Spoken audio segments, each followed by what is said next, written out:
Hi friends, welcome back to my channel. మీరు కనుక నా ఛానల్ ఫస్ట్ టైం చూస్తున్నారా అయితే సబ్స్క్రైబ్ చేసుకోండి. అలాగే పక్కనే ఉన్న బెల్ ఐకాన్ని క్లిక్ చేసేయండి ఫ్రెండ్స్. ఈరోజు ఎపిసోడ్ అయితే సూపర్గా ఉండబోతుంది. ఎక్కడా స్కిప్ చేయకుండా మొత్తం చూడండి ఫ్రెండ్స్, అప్పుడే మీరు ఎంజాయ్ చేయగలుగుతారు. నచ్చినట్లయితే ఒక చిన్న లైక్ ఇచ్చి ఎంకరేజ్ చేసేయండి. ఇక ఎపిసోడ్లోకి అయితే వెళ్ళిపోదాం.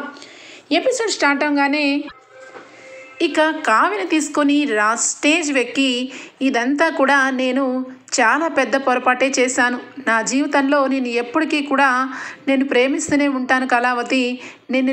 నీకు డైవర్స్ ఇవ్వను, మన ఇద్దరి మధ్య ఈ డైవర్స్ పేపర్లు వద్దు అని చెప్పి చించేసి ముక్కలు చేసి విసిరేసి జేబులోంచి ఇక వెడ్డింగ్ రింగ్ తీసి ఇది నీకు తొడుగుతున్నాను. ఇక నుంచి మన ఇద్దరి జీవితాల్లో కొత్త మెరుపు రావాలి, మన ఇద్దరి జీవితాలు బాగుపడాలి, నువ్వు ఎప్పుడూ నాతోనే ఉండిపోవాలి అని చెప్పి ఇక కళావతిని పట్టుకొని హక్ చేసుకొని ప్రేమగా చెప్తూ ఉన్నట్టు మాట్లాడుతున్నట్టు ఇక అందరూ క్లాప్స్ కొడుతున్నట్టు ఒక్కసారిగా ఇక ఊహించుకుంటూ ఉంటుంది కావ్య. అలాగే ఇక మా ఆయన మారిపోయాడు, నాకు రింగు పెట్టాడు అని చెప్పి పైకి గట్టిగా అరుస్తూ ఉంటుంది.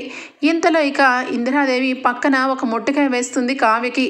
ఏంటి, ఏమైపోయింది మనవరాలా, ఏంటి ఇమాజినేషన్లోకి వెళ్ళిపోయావా, నా మనవడు వచ్చి నీకు రింగు పెట్టినట్టు కలగంటున్నావు కదా అనగానే, అవునమ్మమ్మ గారు, కళ ఎంత బాధ అనిపిస్తుందో, నిజం అనుకున్నాను, ఆయన మారిపోయి ఇక తప్పంతా నాదే కళావతి, నీకు డైవర్స్ ఇవ్వను, ఇక నువ్వు నేను ఇద్దరం కలిసి మంచిగా బ్రతుకుదామని చెప్పి ఇక చెప్పారు. అబ్బా, మారిపోతే ఎంత బాగున్నాడో అని చెప్పి అంటుంది కావ్య. ఇదిగో మనవరాలా, నా మనవడు మారినా మారకపోయినా వాడెప్పుడు కూడా మంచివాడే, కాకపోతే వాడికి ఏదో జరిగింది, వాడి కళ్ళకి ఏదో మాయ కమ్మేసింది, నీ మీద ఉన్న ప్రేమని వాడి అంతరాత్మతో కూడా పోట్లాడి మరి వాడు వెనక్కి నెడుతున్నాడంటే వాడి వెనక అంతరార్థం ఏముందో తెలుసుకుంటాం. ఇంకొకటి ఏంటంటే ఇప్పుడే నువ్వు కలగన్నావు, అది ఇప్పుడు నిజం కాబోతుంది. నీకు అసలు ఇక రాజ్తో పాటు దూరం వెళ్ళిపోతానని ఇక రాజ్ గురించి ఆలోచించినట్టు పట్టినట్టు వచ్చి నుంచో వాడంతలో వాడే మెట్లు దిగి మరి నిన్ను ఇక అందరి ముందు తప్పు ఒప్పుకొని నువ్వు కలగన్నట్టు రింగ్ కాదు డైమండ్ నెక్లెస్ పెట్టి మరి నీకు ప్రపోజ్ చేస్తాడు అని చెప్పి నవ్వుతాలుగా అంటుంది ఇందిరాదేవి. ఆ మాటలకి ఇక వెంటనే ధైర్యం చేసుకొని, సరే అమ్మమ్మగారు, ఎంతవరకు మీ మనవడు ఏం మాట్లాడతారో తెలుసుకుందామని చెప్పి ఇద్దరు కూడా వస్తారు. ఇక అందరూ కూడా ఇక రాజ్ కోసం వెయిట్ చేస్తూ ఉంటే ఒక పక్క రుద్రాణి, మరొక పక్క ఇక దానిలక్ష్మి ఇద్దరు కూడా అప్పు వచ్చినందుకు అప్పు మీద రకరకాల మాటలు మాట్లాడుకుంటూ ఉంటారు. అప్పుకి కొంచెం కూడా సిగ్గులేదని ఇక కళ్యాణ్తో కావాలనే తిరుగుతూ బుట్టలో వేసుకోవడానికి నా భర్త చుట్టూ తిరుగుతుందని అనరాని మాటలు అంటూ ఉంటుంది అనామిక మాటలకి కొంచెం కూడా పట్టించుకోకుండా అప్పు, ఇది నా బావగారి ఇల్లు, మా అక్క ఇల్లు, మా బావగారు ఏదో విషయం చెప్పాలని ఇక్కడికి పిలిచారు, మా బావ మీద గౌరవంతో ఇక్కడికి వచ్చాను తప్పించి మీరేదో అనుకుంటున్నారు కదా, అదైతే నా జీవితంలో ఎప్పుడూ జరగదు అని చెప్పి వాళ్ళకి బదులుగా సమాధానం చెప్తుంది. ఇక ఇంతలో కావ్యం చూసి ఇక వెంటనే కనకం అయితే కడుపు నింపుకుంటూ, నా కూతురు నిజంగా కనక మహాలక్ష్మిలాగా ఉంది, ఎంత కలకలలాడుతుందో అని చెప్పి దిష్టి తీస్తుంది.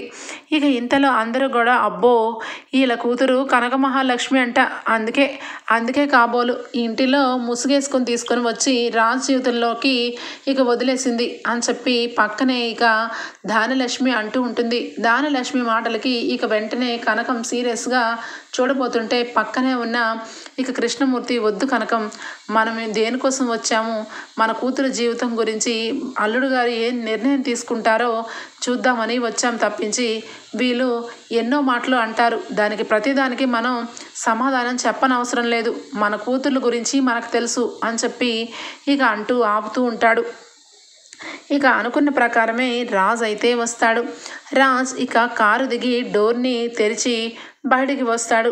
కావ్య చాలా సంతోషంగా ఇక నేను కలగన్నట్టే కలలోలాగే ఇక ఆయన వచ్చి నా విషయంలో ఇక కల్లో జరిగినట్టుగానే ఆయన మాట్లాడితే బాగుండు అని చెప్పి ఆశపడుతూ ఉంటుంది కావ్య.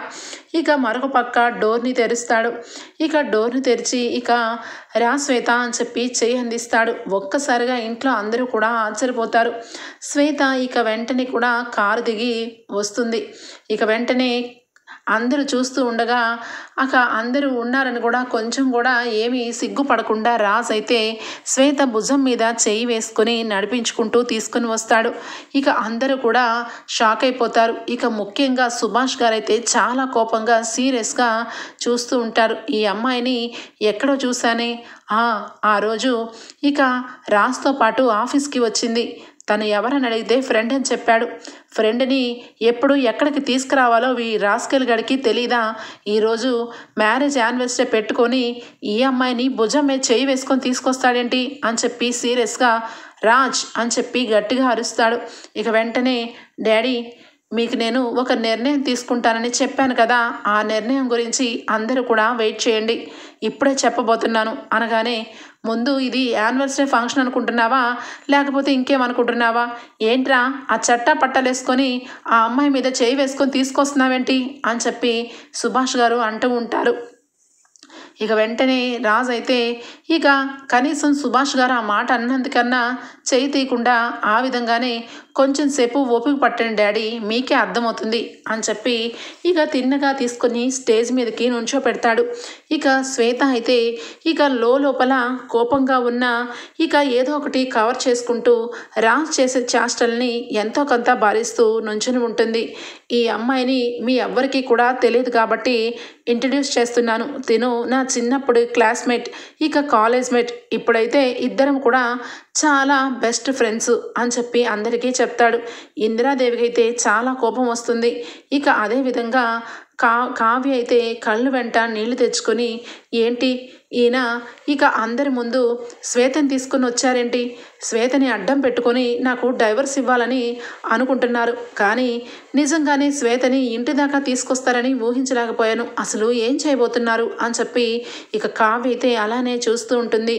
ఇక ఒకవైపు అప్పు అలాగే కనకం, కృష్ణమూర్తి వీళ్ళందరూ కూడా ఇక కావ్య చెప్పినట్టుగా ఆ విషయం గుర్తుకొస్తుంది. ఒక అమ్మాయిని అడ్డం పెట్టుకొని కావాలని నాకు డైవర్స్ ఇవ్వాలనుకుంటున్నారు నాన్న అని చెప్పి అంతకుముందు కావ్య ఇక కృష్ణమూర్తి వాళ్ళతో చెప్పిన విషయం గుర్తు తెచ్చుకొని బహుశా ఆ అమ్మాయి అనుకుంటా ఈ అమ్మాయి అని చెప్పి అనుకుంటూ ఉంటారు.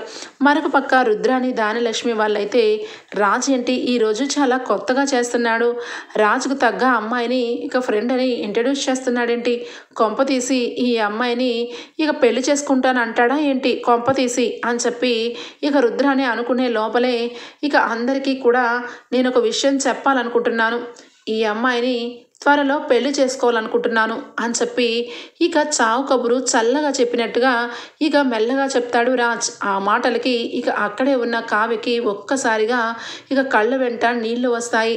అంటే ఈయన ఉద్దేశం ఏంటి, ఖచ్చితంగా శ్వేతని ఇంటి దాకా తీసుకొచ్చి ఈ అమ్మాయినే పెళ్లి చేసుకుంటానని ఇంతమంది చెప్తున్నారంటే నిజంగా ఈయన శ్వేతని ఇష్టపడుతున్నారా లేదంటే నన్ను కష్టపెట్టాలని ఈ రకంగా చెప్తున్నారా అని చెప్పి ఇక అలాగే స్టన్ అయిపోయి చూస్తూ ఉంటుంది. వెంటనే సుభాష్ వచ్చి, ఒరే రాజ్, ఈరోజు నీ పెళ్ళి యానివర్సరీ, అందుకే నిన్ను ఏమీ అనలేకపోతున్నాను, ఏంటి ఇదంతా, నువ్వు సినిమా అనుకుంటున్నావా లేదంటే ఇంకేమన్నా అనుకుంటున్నావా, ఈరోజు మీ మొదటి పెళ్లి రోజు, ఆ పెళ్లి రోజు సందర్భంగా నీకోసం అందరూ నీకోసం వెయిట్ చేస్తూ ఉంటే ఈరోజు తీసుకొని వచ్చి ఎవరో ముక్కు మోహం తెలియని అమ్మాయిని తీసుకొచ్చి పెళ్లి చేసుకుంటానంటున్నావు, తల పని చేయట్లేదా నీకు అని చెప్పి సుభాష్ గారు అంటారు. ఇక వెంటనే జేబులోంచి ఇక అందరి ముందుకి కనిపించే విధంగా డైవర్స్ పేపర్ని తీస్తాడు. ఇదిగోండి డాడీ, ఇవి ఏంటో తెలుసా, ఇవి డైవర్స్ పేపర్లు, నాకు తల పనిచేస్తుంది కాబట్టే ఈ విధమైన నిర్ణయం తీసుకున్నాను, మీకు అందరికీ ముందుగానే చెప్పాను, నేను ఒక నిర్ణయం తీసుకోబోతున్నాను, ఆ నిర్ణయం మీకు ఇష్టం ఉన్నా లేకున్నా నాకు ఖచ్చితంగా నేను ఆ నిర్ణయాన్ని పాటిస్తానన్నాను, ఇక నా విషయంలో ఎవ్వరూ కూడా ఏమి మాట్లాడడానికి వీల్లేదు, ఇది నా సొంత విషయం, నేను అలాగే శ్వేత ఇద్దరం కూడా పెళ్లి చేసుకోవాలనుకుంటున్నాము అనగానే, ఏంటి ఏం మాట్లాడుతున్నావురా మనవడా, మీ ఇద్దరు పెళ్లి చేసుకోవడం ఏంటి, సొంత భార్య పక్కన పెట్టుకొని ఒక భార్య ఉందని సంగతి మర్చిపోయి ఇక శ్వేతని పెళ్లి చేసుకుంటానంటున్నావేంటి అని చెప్పి ఇందిరాదేవి అయితే చాలా గట్టిగానే అడుగుతుంది. ఇక ఆ మాటలకి వెంటనే రాజ్ అయితే, అంటే ఇప్పుడు నిజంగానే కళావతి నా భార్య, తను ఉన్నప్పుడు పెళ్లి చేసుకోకూడదు, ఆ విషయం నాకు తెలిసినానమ్మా, అందుకే ఇదిగో ఈ డైవర్స్ పేపర్లు ఫస్ట్ తనే నాకు ఇచ్చింది, తను నేను ఎప్పుడు కూడా ఇష్టపడట్లేదని తన మనస్సాక్షికి తెలుసు. తను నేను ఇంట్లో బెడ్రూమ్లో ఉంటున్నాం కానీ ఇద్దరం అపరిచితుల్లాగే ఉంటాము. తన జీవితంలో ఎప్పుడు కూడా నన్ను భర్తగా అనుకోలేదు. నేను కూడా ఏ రోజు భారీగా అనుకోలేదు. అదే విషయం కావాలంటే కళావతిని అడగండి, తనే చెప్తుంది. ఏ కళావతి, నిజం కదా? మనిద్దరం ఏ రోజైనా కలిసి కాపురం చేశామా?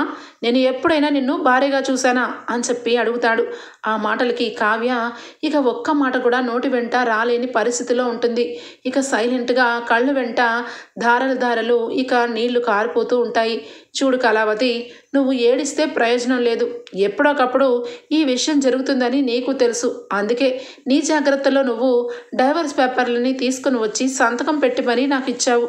ఇప్పుడు ఎందుకు అందరి ముందు ఈ విషయం బయట పెట్టేసరికి స్టన్ అయిపోయి ఏడుస్తావేంటి అని చెప్పి అందరి ముందు ఆ డైవర్స్ పేపర్లని చూపిస్తాడు. ఇక అక్కడే ఉన్న అపర్ణ, సుభాష్ ఇక అందరూ కూడా ఒక్కసారిగా షాక్ అయిపోతారు. ఇక కావ్యకి రాజ్కి మధ్యలో ఇంత వార్ జరుగుతూ చివరాఖరికి డైవర్స్ పేపర్ల వరకు వచ్చిందా? కానీ ఎవరికీ తెలియకుండా ఇద్దరు భలే గుట్టుగా బిహేవ్ చేశారే, ఇద్దరు చాలా ప్రేమగా అన్యోన్యంగా ఉన్నట్టుగా చాలా నాటకం ఆడారు అని చెప్పి రుద్రానికైతే కడుపు నిండిపోతూ ఉంటుంది. ఇక రాజ్ ఆ రకంగా మాట్లాడుతుంటే కావ్య ఏడుస్తుంటే అదంతా చూసి నిజమా కళ, అసలు కళ లాంటి నిజమా ఏంటో నాకేమీ అర్థం కావట్లేదు. రాజ్ ఏంటి ఇక కావ్యకి డైవర్స్ ఇవ్వడం ఏంటి అని చెప్పి చాలా ఆనందపడుతూ ఇక ఖచ్చితంగా ఈ కావ్య మూలంగానే నా కొడుక్కి ఇన్ని ఇబ్బందులు, నా కొడుకు జీవితం అంతా పాడైపోవడానికి ఈ కావ్యే. ఇక ఈ కావ్యకి ఇక చివరాఖరి రోజుగా మిగిలింది. కరెక్ట్గా సంవత్సరం తర్వాత పుట్టింటికి బయలుదేరిపోతుంది అని చెప్పి ఇక ఒకటే ఆనందపడిపోతూ ఉంటుంది రుద్రాణి. ఇక వెంటనే కావ్య, ఏమండి, ఎందుకండి మీకు ఇంత అహం? ఇక మీ మనసులో నిజంగా నా మీద ప్రేమ ఉంచుకొని చివరాఖరికి ఇక ప్రేమ లేదన్నట్టు ఇక తప్పు నా వైపు చూపిస్తూ ఇక అందరి ముందు శ్వేతను తీసుకొచ్చి పెళ్లి చేసుకుంటానని ఎందుకండి మరొక కొత్త నాటకం ఆడుతున్నారు అని చెప్పి ఇక కావ్య గట్టిగా నిలదీస్తుంది. ఇక వెంటనే అపర్ణ వచ్చి, ఏయ్ ఏం మాట్లాడుతున్నావు? నా కొడుకుని నాటకం ఆడుతున్నావు అంటావా? నువ్వు కదా నిజానికి నాటకం ఆడావు. నా కొడుకు జీవితంలో ఒక ముసుగు వేసుకొని వచ్చి ఇక వాడి మధ్యలో కూర్చొని పెళ్లి చేసుకుని వచ్చావు. కరెక్ట్గా ఈ రోజుకి సంవత్సరం అయింది. అయినా కూడా నీ నాటకాలు ఇప్పటికీ కొనసాగుతూనే ఉంచావు నువ్వు. ఇక అందరి ముందు ఏమి ఎరగనట్టు దాంపత్య వ్రతంలో నా కొడుకు పక్కన బాగానే కూర్చున్నావు. ఇప్పుడేమో ఇక అందరి ముందు ఇక పెళ్లి రోజని చెప్పి బాగానే రెడీ అయిపోయి వచ్చావు. ఇక నేను అత్తగారిగా నీకు నగలు ఇస్తే ఆ నగలు కూడా తీసుకున్నావు. అన్నిటికీ నాటకం ఆడింది నువ్వే కదే. ఎంతగా కరెక్ట్గా అందరూ ఉన్నా కూడా వెనక ఇన్ని గోతులు తవ్వుతూ నాటకం ఆడింది నువ్వు. నా కొడుక్కి డైవర్స్ పేపర్లు ఇచ్చి సంతకం పెట్టమని టైం పెట్టి ఇప్పుడేమో ఇక టింగు రంగమని తయారైపోయావా అసలు నిన్ను అని చెప్పి ఇక అపర్ణాదేవి గట్టిగా అంటూ ఉంటుంది. ఇక వెంటనే ఇందిరాదేవి వస్తుంది. అపర్ణ, తెలిసి తెలియని నాలెడ్జ్తో ఏం మాట్లాడుతున్నావు నువ్వు? అసలు ఈ విషయంలో కావ్య తప్పే ఉంది. నిజానికి నీ కొడుకు రాజ్దే కదా అంతా తప్పు. కావ్యని పెళ్లి చేసుకున్నప్పటి నుంచి ఎప్పుడు కూడా తనని భార్యగా చూడలేదు. మేము గదిలో ఉంటాము కానీ ఇద్దరము కూడా ఒక అపరిచితుల్లాగే ఉంటాము అని అంత నోరు విడిచి చెప్తున్నా కూడా ఇంకా నువ్వు కావ్య మీదకే ఇక తప్పు తోస్తున్నావేంటి అనగానే, అవును అత్తయ్య గారు, ఎవరికైనా ఇష్టం లేని పెళ్లి జరిగితే ఎవరు కూడా ఉండలేరు. ఇంకా నా కొడుకు మంచివాడు కాబట్టి సంవత్సర కాలం పాటు ఉన్నాడు. అదే ఇంకొకడైతే అసలు కనీసం తాళినే కట్టేవాడు కాదు. నువ్వెవరివి సడన్గా నా జీవితంలో రావడానికి? అసలు మీ కుటుంబం ఎంత, మేమెంత అని చెప్పి అప్పుడే నలుగురిలో చీకొట్టేవాడు. నా కొడుకు ఉత్తముడు కాబట్టి ఈ కావ్య మెడలో తాళిని కట్టాడు. అయినా కూడా ఎంతవరకు ఆ గౌరవాన్ని నిలుపుకుంది? ఎంత ధైర్యం ఉంటే నా కొడుక్కి డైవర్స్ పేపర్ల మీద సంతకం పెట్టి ఇస్తుంది? అంటే నా కొడుక్కి ఏం తక్కువని అని చెప్పి గట్టిగా గొంతు చించుకుంటూ అరుస్తూ ఉంటుంది అపర్ణ. ఇక వెంటనే సుభాష్ గారు వచ్చి, అపర్ణ ఏం మాట్లాడుతున్నావు నువ్వు? అసలు నిజానికి నువ్వు ఒక ఆడదానివేనా అనిపిస్తుంది. ఇక్కడ జరిగేదేంటి, నువ్వు మాట్లాడేదేంటి? కొడుకు తప్పు చేస్తే బుద్ధి చెప్పాల్సింది పోయి ఇక వాడు కరెక్టు నా కొడుక్కి అన్యాయం జరిగిందంటావు. నిజానికి నీ కొడుకు మూలంగా ఒక అమ్మాయికి అన్యాయం జరుగుతుంది. కోడల విషయంలో ఎందుకు అంత తక్కువగా ఆలోచిస్తావు? నిజమే, నీ కొడుకు ఇష్టం లేకుండానే పెళ్లి జరిగింది. పెళ్లి జరిగి సంవత్సరం కాలం పాటు నీ కొడుకు ఆ గదిలో అపరిచితుడిలాగా ఉంటున్నాడని వాడిప్పుడు నోరు విప్పి చెప్తున్నాడు. అదే విషయం ఇప్పుడు వరకు ఎవరికీ తెలియదు. కానీ ఈరోజే ఎందుకు చెప్పాడు? అదేదో పెళ్ళైనా నెల రోజులకో 2 నెలలకో ఎందుకు బయట పెట్టలేదు? అంటే వీడి అవసరానికి అనుగుణంగా అప్పుడు నాటకం వాడేవాడు. ఎందుకంటే వీడి గురించి నాకు అంతా తెలుసు. ఖచ్చితంగా వీడు ఈ విషయంలో, ఈ విడాకుల విషయంలో కావ్య తీసుకొచ్చి ఇచ్చింది అంటే వీడు ఎంతగా కోడలి పిల్లని టార్చర్ పెట్టాడో, ఎంతగా తనని డైవర్స్ పేపర్ల మీద సంతకం పెట్టేలాగా చేశాడో నేను ఆలోచించగలను అని చెప్పి, ఇదిగో రాజ్, నువ్వు చేసేది కరెక్ట్ కాదు. ఈరోజు మీ పెళ్లి రోజు, అందరినీ పిలిచి ఏదో నిర్ణయం చెప్తామంటే ఇంకేదో అని అందరం కూడా ఉన్నాం. కానీ నువ్వు చేసే పని, నువ్వు చెప్పే మాట రెండిటికి సంబంధం లేదు అని చెప్పి, ఇదిగో శ్వేతానా నీ పేరు, వాడికి పెళ్ళయింది, ఒక భార్య ఉంది. అయినా కూడా నువ్వు పెళ్లి చేసుకుంటానని వచ్చావంటే అసలు నువ్వు ఏం ఆలోచిస్తున్నావు? నా కొడుకు గురించి ఏమనుకొని ఇక్కడికి వచ్చావు అని చెప్పి సుభాష్ గారు శ్వేతని నిలదీస్తారు. ఇక వెంటనే కావ్య మావయ్య గారు, ఆ విషయంలో శ్వేతది ఏమీ తప్పులేదు. నిజానికి మీ అబ్బాయి చాలా నాటకం ఆడుతున్నారు. ఆయన నా మనసును విరిచేయడానికి శ్వేతని మధ్యలో పెట్టుకొని ఒక ఈ డ్రామాని మొదలుపెట్టారు అనగానే, నీకేం తెలుసు? శ్వేతని నేనేమి మధ్యలో పెట్టుకోలేదు. నిజంగానే శ్వేతని పెళ్లి చేసుకోవాలనుకుంటున్నాను. ఇక నువ్వు విడాకులు ఇచ్చి వెళ్ళిపోతే అని చెప్పానగానే, ఇస్తానండి, విడాకులు ఇస్తాను. కానీ అంతకుముందు నేను అడిగిన ప్రశ్నలకి సమాధానం చెప్పండి. అప్పుడు నేను మీరు అనుకున్నట్టే సంతోషంగా మిమ్మల్ని వదిలి వెళ్ళిపోతాను అని చెప్పి కావ్య అంటుంది. ఏంటవి అని చెప్పి రాజ్ అనగానే, మీరు నిజంగానే శ్వేతని పెళ్లి చేసుకోవాలనుకుంటున్నారా? శ్వేతని పెళ్లి చేసుకొని నన్ను వదిలేయాలనుకుంటున్నారా? నిజం చెప్పండి అని చెప్పి అనగానే ఇక వెంటనే సైలెంట్ అయిపోతాడు. ఇదిగోండి, ఈరోజు మిమ్మల్ని ఈ మాట అడిగే వరకు మీరే తెచ్చుకున్నారు. ఇక తప్పక అడుగుతున్నాను, నా మీద ప్రమాణకం చేసి చెప్పండి. నేనంటే మీకు ఇష్టం లేదని ఇక మీ జీవితంలోంచి వెళ్ళిపోతాను. నిజానికి శ్వేతని పెళ్లి చేసుకొని మీరు కొత్త జీవితం మొదలు పెడితే నేను సంతోషంగా, చాలా వరకు సంతోషంగానే ఉంటాను. ఎందుకంటే మీరు నన్ను ఇష్టపడకపోయినా మిమ్మల్ని నేను ఇష్టపడ్డాను కాబట్టి, మీరంటే నాకు ప్రేమ ఉంది కాబట్టి మీ లైఫ్లో ఇక మంచిగా ఉండాలని ఆశిస్తాను. కానీ అదే మాట మీరు నాకు చెప్పగలరా? చెప్పండి, నా మీద ఒట్టు వేసి చెప్పండి అందరి ముందు. నిజానికి ఇక మీ ఒట్టుతోనే విడాకులని వెళ్ళిపోతాను అని చెప్పి రాజ్ చేయి తీసుకొని ఇక తన మీద పెట్టి ఒట్టు వేయమని గట్టిగా నిలదీస్తుంది ఇక కావ్య.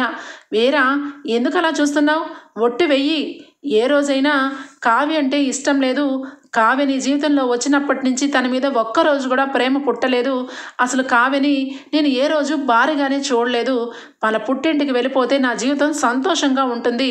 ఇక నాకు కావ్య ఏ సేవ చేయలేదు.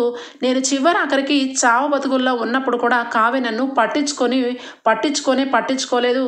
అందుకే నాకు కావ్య అంటే ఇష్టం లేదని ఇక వేసేసే.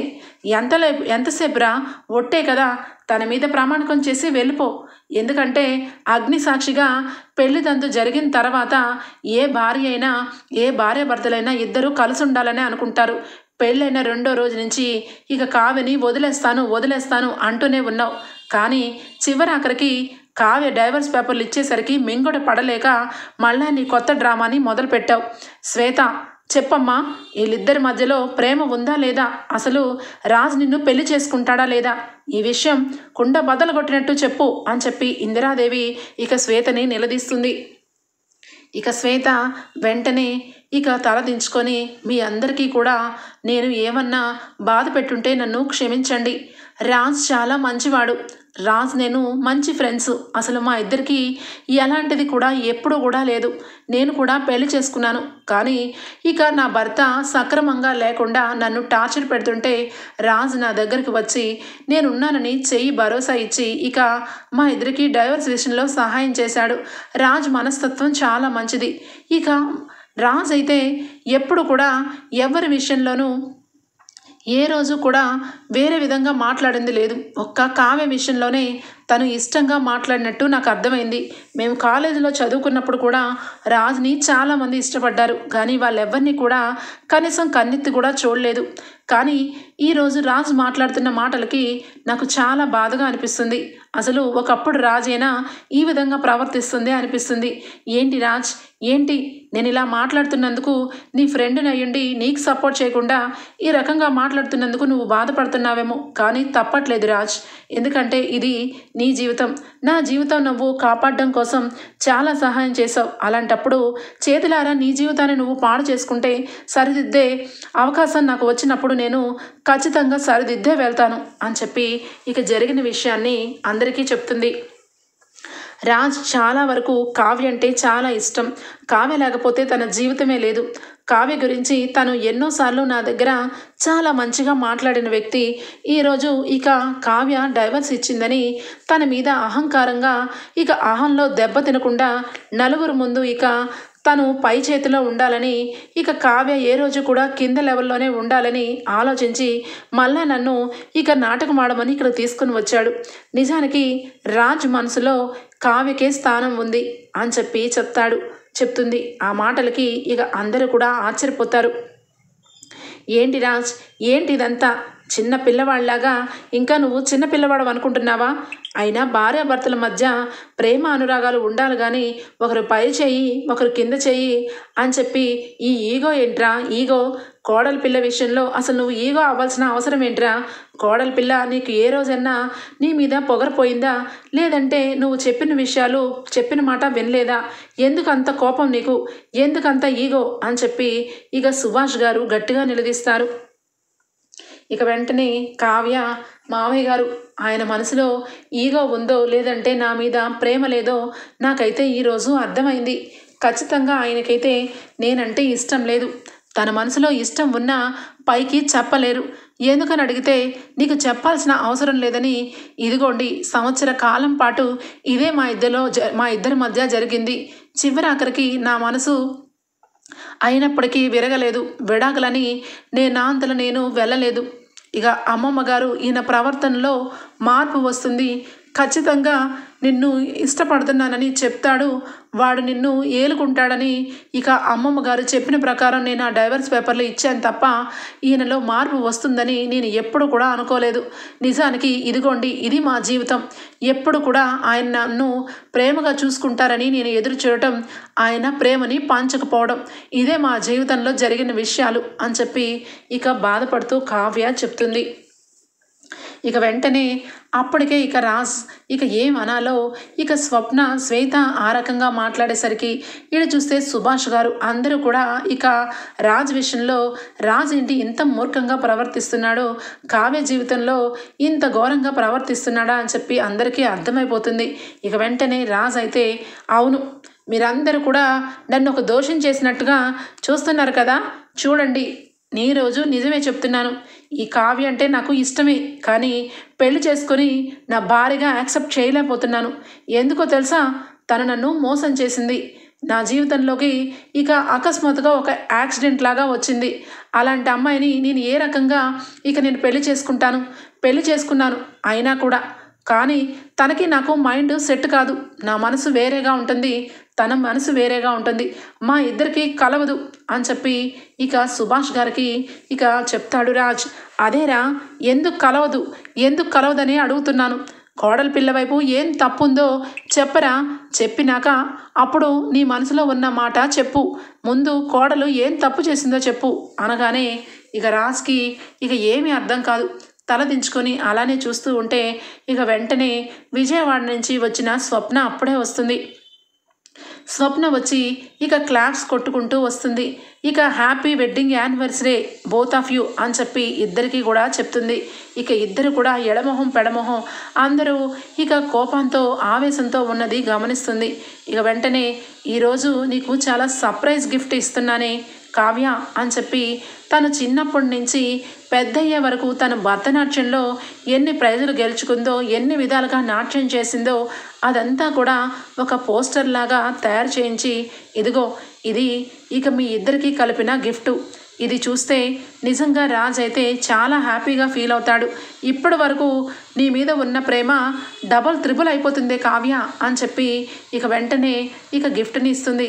ఇక కావ్య కళ్ళు వెంట నీళ్లు చూస్తుంది. ఇక పక్కనే ఉన్న అందరూ కూడా ఇక చాలా బాధతో అలాగే కోపంతో ఉండడం గమనిస్తుంది. ఇక వెంటనే రాహుల్ వచ్చి, ఇదిగో అక్కడ ఏం జరుగుతుంది, నువ్వేం చేస్తున్నావు? మీ చెల్లిని రాజు వదిలేబోతున్నాడు, ఇక చూసి తరించు. గిఫ్ట్లేంటి, హ్యాపీ వెడ్డింగ్ యానివర్సరీ విషెస్లేంటి, సైలెంట్గా నోరు మూసుకొని ఊరుకో అని చెప్పి అనగానే, షడప్ రాహుల్, ఏం మాట్లాడుతున్నావు? నీలాంటి మనుషులకి ఇక పెళ్లి రోజు శుభాలు ఎక్కడ మాట్లాడతారు, అశుభాలే మాట్లాడతారు. ఏమైంది కావ్య, ఎందుకు, ఏం జరిగింది అని చెప్పి అంటూ ఉంటే ఇక వెంటనే జరిగిందంతా కూడా అక్కడ అప్పు అలాగే ఇక కనకం చెప్తారు. స్వప్న వెంటనే షాక్ అయిపోతుంది. ఏంటి, కావ్య విషయంలో రాజ్ డైవర్స్ ఇవ్వబోతున్నాడా? ఎందుకు ఇవ్వబోతున్నాడు? సైలెంట్గా ఇక అలాగేనండి, సరేనండి అని చెప్పి వెళ్ళిపోబోతున్నావా పిచ్చిదానా? ఎందుకో నిలదీసి అసలు నన్ను పెళ్లి చేసుకొని నా ఇష్టం లేకుండా నా మెళ్ళో తాలిపొట్టు కట్టి ఇక అప్పుడే చెప్పండి, సంవత్సర కాలం అయిపోయినాక నన్ను వదిలిపెట్టాల్సిన హక్కు మీకు ఎవరిదని చెప్పి నిలదీయండి. అంతే తప్పించి ఏడుస్తూ ఇంకా ఏ నిర్ణయాన్ని విందామనుకుంటున్నారు అని చెప్పి ఇక వెంటనే గట్టిగా మాట్లాడుతూ ఉంటుంది. అవును, నువ్వే ఇక వచ్చి అందరికీ కూడా చెప్పాలి, చాలా గొప్ప పని చేసావు కదా, అన్నిటికీ కారణమైందనివి నువ్వు అని చెప్పి అపర్ణ అంటుంది. ఇక వెంటనే ఏంటి నేనా అనగానే, అవును మరి, నా కొడుకు చిన్నప్పటి నుంచి ఎంతగానో ఇష్టపడి ఇక నాట్యం చేసేవాళ్ళన్నా వాడికి చిన్నప్పటి నుంచి ఎంతో రెస్పెక్టు, ఎంతో ప్రేమ. వాడు చిన్నప్పటి నుంచి 5 ఏళ్ల వయసునప్పటి నుంచే నేను నాట్యం చేసుకున్న అమ్మాయిని పెళ్లి చేసుకుంటాను, నా జీవిత ఆశయం అని చెప్పి ఎన్నోసార్లు నాకు చెప్పేవాడు. వాడు అన్నట్టుగానే ఇక గుళ్ళో నువ్వు నాట్యం చేస్తుంటే నీ నాట్యం చూసి వాడికి చూపించి ఇక ఆ అమ్మాయి నీకు కరెక్ట్ ఈడుజోడని నిన్నిచ్చి పెళ్లి చేద్దాం అనుకుంటే నువ్వు చేసిన మోసానికి ఇదిగో ఇప్పుడు నా కొడుకు నేను బాధపడుతున్నాం అని చెప్పి అపర్ణ అంటుంది.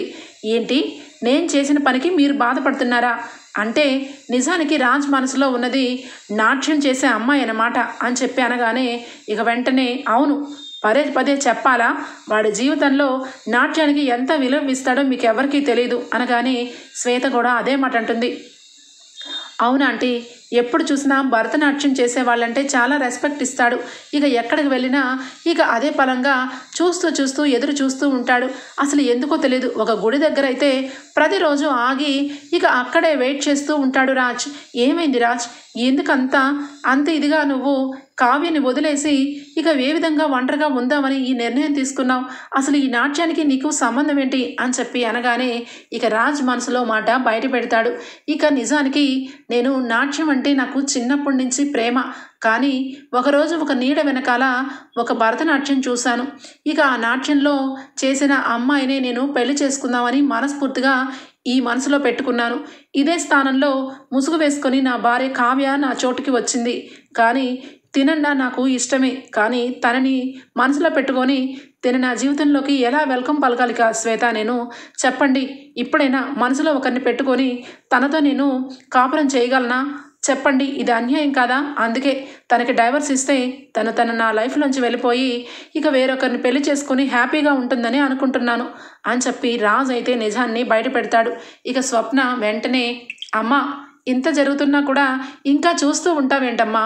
నా జీవితం గురించి ఇక చెల్లి జీవితంలో ఇంత బాధలు రేపడానికి ఒక విధంగా నువ్వు కారణమే అనగానే, ఏం మాట్లాడుతున్నావు స్వప్న అని చెప్పి అపర్ణ అనగానే, గుడిలో ఇక భరతనాట్యం విషయంలో స్వప్నకి రాదని, స్వప్న ప్లేస్లో ఇక కావ్యని నాట్యం చేసి ఆ తెర వెనక రాజు కనబడిందని, ఈ విషయాలన్నీ కూడా కనకం అందరి ముందు తెలియకుండా దాచిపెట్టిన విషయాలన్నీ కూడా చెప్తోంది.